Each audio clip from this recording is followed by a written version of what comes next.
10th exam ಮುಗಿದ್ಮೇಲೆ ಯಾವ ಸ್ಟೂಡೆಂಟ್ಗಳಿಗೆ IAS IPS ಆಗಬೇಕನ್ನೋ ಆಸೆ ಇದೆಯೋ ಅಂಥವ್ರಿಗೆ 15 ದಿವಸ ಫ್ರೀ ಆನ್ಲೈನ್ ಟ್ರೈನಿಂಗ್ ಕೊಡ್ತಿದ್ದೀವಿ. ಓಕೆ, ನೆನ್ಪಿಟ್ಕೊಳ್ಳಿ, ಫ್ರೀ ಆನ್ಲೈನ್ ಟ್ರೈನಿಂಗ್ ಇದೆ. 15 ದಿವಸ ನಿಮಗೆ ಸ್ಟೆಪ್ ಬೈ ಸ್ಟೆಪ್ ಹೇಳ್ತೀವಿ. ಯಾವ ಪುಸ್ತಕನ ಫಾಲೋ ಮಾಡಬೇಕು, ಯಾವ ಸೆಷನ್ ಓದಬೇಕು, ಎಷ್ಟು ಪುಸ್ತಕಗಳು ಬರುತ್ತೆ, ನೋಟ್ಸ್ ಹೇಗೆ ಮಾಡ್ಕೋಬೇಕು, ಓಕೆ, ಇಂಟರ್ವ್ಯೂ ಹೇಗಿರುತ್ತೆ, ಪ್ರತಿಯೊಂದು ಚೀಸನ್ನು ನಿಮಗೆ 15 ದಿವಸ ನಾವು ಫ್ರೀ ಟ್ರೈನಿಂಗ್ ಕೊಡ್ತೀವಿ. ಆನ್ಲೈನ್ ಕೋರ್ಸ್ ಇದೆ, ಯಾವುದೇ ಚಾರ್ಜಸ್ ತೊಗೊಳಂಗಿಲ್ಲ. ನಿಮ್ಗೆ ಇಷ್ಟ ಆದರೆ ನಾವು ಫಾಲೋ ಮಾಡಿ ಜಾಯಿನ್ ಮಾಡಿ.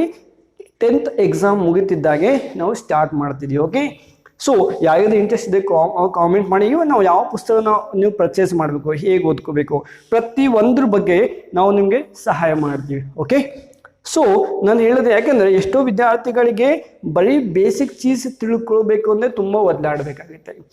ನಾನು ಏನು ಓದಬೇಕು ಅಂತ ಗೊತ್ತಿಲ್ಲ ಅವರಿಗೆ, ನಾನು ಹೇಗೆ ಫಾಲೋ ಮಾಡಬೇಕು ಅಂತ ಗೊತ್ತಿಲ್ಲ, ನಾನು 10th ಆದಮೇಲೆ ಏನು ಮಾಡಬೇಕು ಅನ್ನೋದು ಗೊತ್ತಿಲ್ಲ ಅವರಿಗೆ, ಯಾವುದನ್ನು ಅವ್ರಿಗೆ ಟೋಟಲಿ ಗೊತ್ತಿಲ್ಲ. ತುಂಬ ಕನ್ಫ್ಯೂಷನ್ ಇರುತ್ತೆ. ಮನೇಲಿ ಯಾರು ಸಪೋರ್ಟ್ ಮಾಡೋಕ್ಕಿರಲ್ಲ.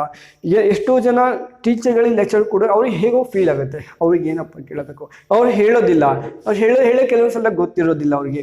ಇಂಥ ಸಮಸ್ಯೆಗಳು ಬಂದ್ಬಿಡುತ್ತೆ. ಯಾರು ಕಾಮೆಂಟ್ ಮಾಡಿದ್ರು ಕೂಡ ನಮಗೆ ಗೊತ್ತಾಗಂಗಿಲ್ಲ ಯಾರು ಕಾಮೆಂಟ್ ಮಾಡ್ತಿದ್ದಾರೆ. ಓಕೆ, ಅವರು ಒಂದ್ಸಲ ರಿಪ್ಲೈ ಮಾಡೋಂಗಿಲ್ಲ. ನಾವೆಲ್ಲೋ ಸ್ವಲ್ಪ ಆನ್ಲೈನ್ ವೀಡಿಯೋ ನೋಡ್ತೀವಿ, ತುಂಬ ಕನ್ಫ್ಯೂಷನ್ ಕ್ರಿಯೇಟ್ ಆಗುತ್ತೆ. ಬಟ್ ಒಂದು ಕೋರ್ಸ್ ಮಾಡಬೇಕು ಅಂದ್ರೆ ದುಡ್ಡು ಸ್ಪೆಂಡ್ ಮಾಡಬೇಕಾಗುತ್ತೆ. ಎಷ್ಟೋ ವಿದ್ಯಾರ್ಥಿಗಳಿಗೆ ದುಡ್ಡು ಅವ್ರ ಹತ್ರ, ಈವನ್ ಸ್ಕೂಲ್ ಕಾಲೇಜ್ ಫೀಸ್ ಕೊಡೋಕ್ಕೂ ಅವ್ರ ಹತ್ರ ಇಲ್ಲ. ಅಂಥವ್ರೆಲ್ಲ ಏನು ಮಾಡಬೇಕು? ಸೊ ನಿಮ್ಗೆ ಇದಕ್ಕೆ ಯಾವುದಕ್ಕೂ ಟೆನ್ಷನ್ ತಗೊಳ್ಳೋಂಥ ಅವಶ್ಯಕತೆ ಇಲ್ಲ. ಈವನ್ ಕೆಲವು ಸ್ಟೂಡೆಂಟ್ಗಳಿಗೆ ಸಹಾಯ ಬೇಕು ಅಂದರೆ ಈವನ್ ಪುಸ್ತಕಗಳ ಸಹಾಯ ಕೂಡ ನಾವು ಮಾಡ್ತೀವಿ. ನಿಮ್ಗೆ ಇಷ್ಟ ಆದರೆ ನಮ್ಮ ಜೊತೆ ಜಾಯಿನ್ ಮಾಡಿ, ನಾವು ಡೆಫಿನೆಟ್ಲಿ ನಿಮ್ಗೆ ಸಹಾಯ ಮಾಡ್ತೀವಿ. ಓಕೆ, ಇದಕ್ಕೆ ಯಾವುದೇ ರೀತಿ ಚಾರ್ಜಸ್ ಮಾಡೋಂಗಿಲ್ಲ. Okay, so